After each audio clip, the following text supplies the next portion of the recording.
Les amis, n'oubliez pas de mettre un pouce bleu si vous aimez la vidéo ou si vous appréciez mon travail en général. Toi qui n'es pas abonné, abonne-toi, ça fait super plaisir aussi. Et enfin, vous voyez la petite cloche à côté du bouton abonné sous la vidéo, cliquez dessus et vous recevrez les notifications. Voilà 3 façons simples de remercier un petit youtubeur et de le toucher en plein cœur. Allez, let's go, parlons trading. Alors, de quoi on va parler aujourd'hui? D'un sujet fort simple et bien connu, de corrélation entre deux actifs. Et on va parler d'un outil bien pratique que Bookmap a rajouté il y a déjà plusieurs mois, hein, qu'ils ont nommé eux corrélation tracker. Euh, donc c'est en anglais, hein, puisque c'est un outil anglo-saxon. Qu'est-ce que ça veut dire? En fait, on peut ajouter sur la map un deuxième, le tracé de l'action des prix d'un deuxième instrument que l'on considère être corrélé ou anti-corrélé à l'instrument principal que l'on trade.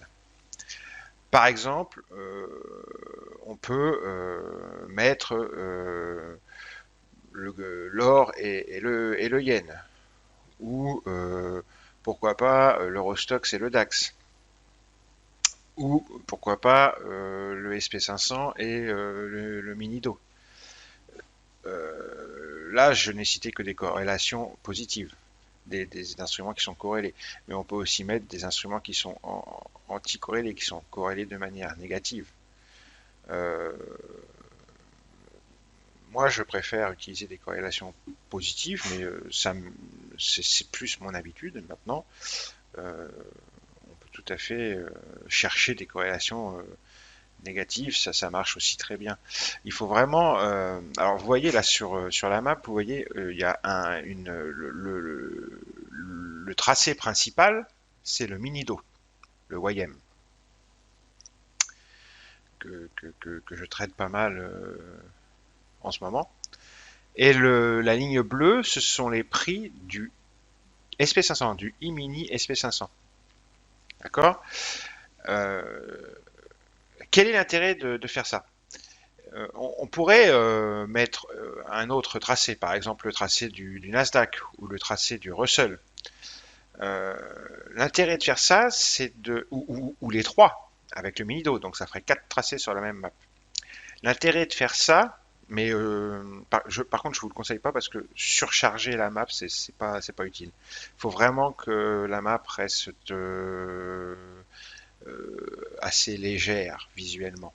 Sinon, on perd l'avantage visuel que cela nous offre. Donc il faut prendre le tracé qui vous donne un avantage par rapport à l'actif que vous êtes en train de trader. Il se trouve qu'aujourd'hui, je trouve en observant le SP500 et le Minido côte à côte, je me suis rendu compte que le SP500 avait tendance à l'idée, était plutôt celui qui dirigeait les choses, celui qui avait tendance à partir, quand il partait dans une direction, à partir avant. Et là, ça devient intéressant. Vous voyez, j'ai fait un petit trade juste avant de vous faire cette vidéo. Il est en train de passer à l'écran là. Je vais vous le repasser ensuite et on va en discuter. Vous voyez que le Minido est en train de faire des plus hauts. Hein. On a les anciens plus hauts qui sont à 23 492 et il les a explosés à l'instant et il est en train de faire des plus hauts. Et il touche les 23 500, d'accord. Je suis rentré long vers 23 492 et je suis sorti à 23 500. Pourquoi? On va remettre l'action en arrière et vous allez voir, vous allez comprendre tout de suite pourquoi j'ai. Alors, pourquoi j'ai fait ça? Vous voyez, on va agrandir un petit peu ça. On va avancer un petit peu.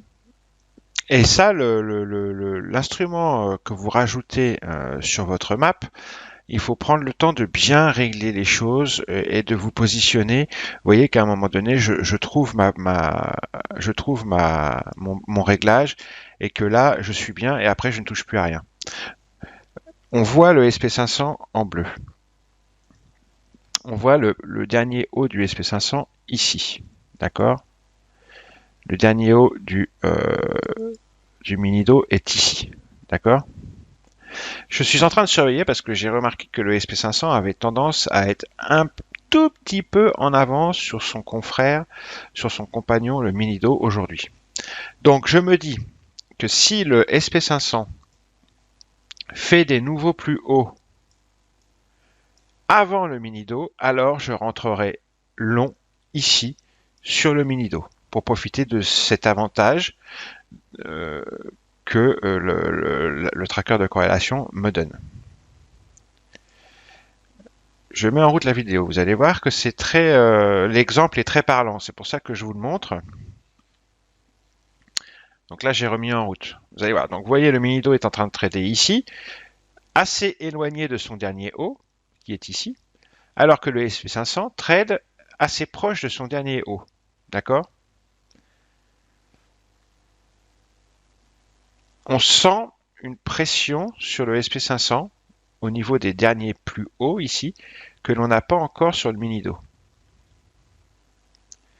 Donc je guette une cassure par le haut du SP500.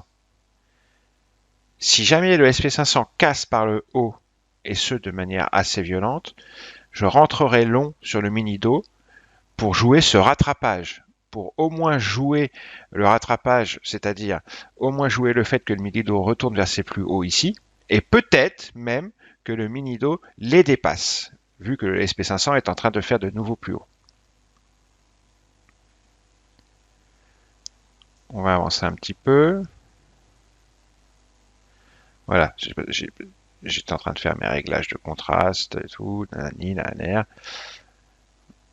et mes réglages de dots. Voilà. Allez, on remet en route. Voilà, regardez, le SP500, je mets sur pause. Le SP500 vient de faire des nouveaux plus hauts. Je remets un petit peu en arrière. Hop, on vient d'upticker au-dessus des 2502. Regardez. Le SP500 fait des nouveaux plus hauts. Le Minido, lui, n'a pas encore fait de nouveaux plus hauts. Je vais donc essayer de rentrer à l'achat. Vous voyez, je pose un ordre d'achat ici.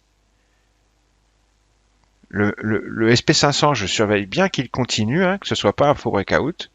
Je suis pris à l'achat sur le Minido et j'essaye de prendre un écart de quelques points rapide, c'est un scalp. Je vois que le SP500 continue à monter. Vous voyez, le mouvement du SP500 est assez puissant. Je vise les 23 500 chiffres ronds sur le Minido. Voilà, on y est. Là, on arrive sur les 23 500. Ça bute un petit peu. Je pose un ordre de vente pour sortir de ma position. Le SP500 continue un petit peu à upticker, mais bon, ça, c'est pas aussi puissant que le premier mouvement initial. Donc, je préfère sortir de ma position sur le Minido. Vous voyez, vous avez compris un peu le principe. Ça peut être très intéressant de comparer deux actifs qui sont corrélés comme ça, dont l'un est plus puissant que l'autre ce jour-là. On aurait pu mettre le Nasdaq. Parfois, c'est le Nasdaq qui lead. Hein. D'accord. On peut tout à fait mettre le Nasdaq.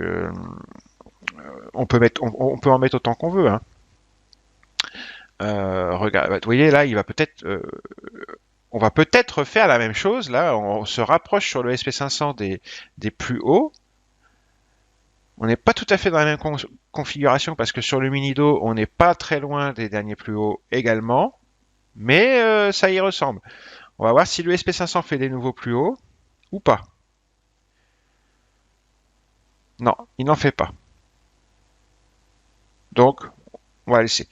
Ce que je voulais vous montrer, c'est que vous pouvez tout à fait rajouter d'autres. Vous allez dans corrélation tracker si vous l'avez, hein, add, et vous rajoutez le Nasdaq par exemple. Tac, vous mettez une autre couleur et vous avez le Nasdaq qui s'est rajouté et on voit aujourd'hui que le Nasdaq est quand même assez puissant hein, par rapport à ces deux confrères. On est obligé de baisser la map pour aller chercher le Nasdaq. Voilà. Tac. Je sais pour vous montrer où il est. Il est là, vous voyez. D'accord. Donc on voit que on aurait pu aussi se servir du Nasdaq certainement sur ce setup. Enfin, c'est pas un setup, sur ce scalp que j'ai pris tout à l'heure. Hein. Parce qu'on voit hein, dans ce mouvement que peut-être, possiblement, le Nasdaq nous a fait des plus hauts avant le mini-dos. Alors on peut pas vraiment savoir parce qu'on n'était pas devant à ce moment-là, mais en tous les cas, une chose est certaine, c'est que le SP500 nous a montré la voie, nous a montré qu'il fallait rentrer long, ou tenter de rentrer long en tous les cas, car il était en train de faire des nouveaux plus hauts, alors que le mini-dos, lui, était encore assez éloigné de ses plus hauts précédents. Voilà. Je trouve que c'est un instrument qui peut être intéressant, hein, il y en a d'autres, mais ça peut être un instrument intéressant, utilisé à bon escient et avec parcimonie, et surtout